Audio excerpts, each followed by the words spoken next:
Vous arrivez dans la salle et vous remettez au jury une feuille sur laquelle sont disposées les 2 questions que vous avez préparées durant l'année de bac. Le jury choisit l'une de ces 2 questions et à partir de ce moment démarrent les 20 minutes de préparation. À l'issue de ces 20 minutes, vous allez entrer dans le grand oral et démarrer 5 minutes de présentation de votre question. Puis vous enchaînez sur 10 minutes d'interaction avec le jury qui vous pose des questions sur votre travail. Et enfin, 5 minutes de présentation de votre projet d'orientation ou de poursuite d'études. Vous allez être amené avec le jury à échanger sur la façon dont cette question a pu nourrir votre projet d'orientation éventuel. N'essayez pas de rendre cohérent un projet d'orientation qui ne le serait pas. Les allers-retours, les changements d'idées, les changements de parcours durant votre scolarité pour arriver à votre projet d'orientation sont tout aussi bons qu'un projet qui serait linéaire depuis tout petit. N'hésitez pas à expliquer tous ces rebondissements qui vous sont arrivés durant votre scolarité.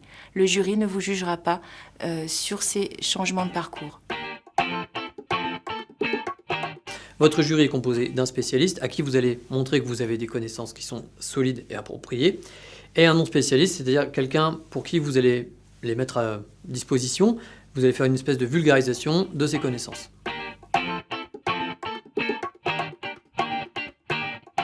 Cette épreuve du baccalauréat, elle est nouvelle, donc elle est stressante pour vous.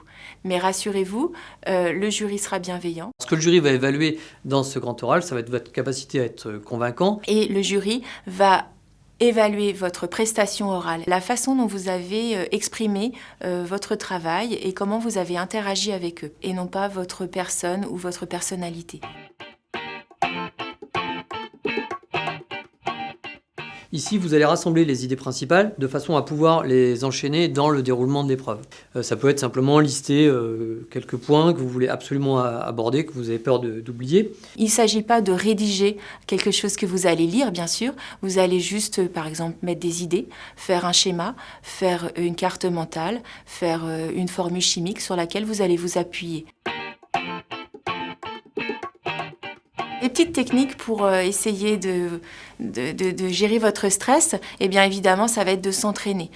Essayez de vous entraîner un maximum avec vos camarades, avec vos professeurs qui peuvent vous faire des oraux blancs, avec votre entourage proche, votre famille, et aussi avec votre téléphone portable. Vous pouvez très bien vous enregistrer, vous regarder et essayer de peaufiner votre grand oral. Un des conseils, ça serait déjà prendre conscience de la position de son corps dans l'espace, de l'orientation de son bassin vers le jury, et ensuite de travailler sur des exercices de respiration simples.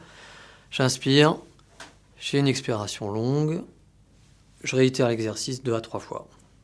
Gérez aussi le temps, faites attention au temps, gardez bien en tête vos 5 minutes pour la présentation orale. Après, le jury vous guidera pour les autres temps.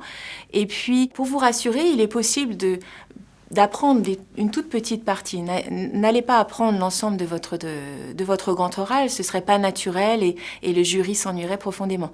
Vous pouvez par contre apprendre le début, l'introduction, ça va vous permettre d'être plus sûr de vous, de rentrer dans ce grand oral en vous libérant et en libérant votre parole.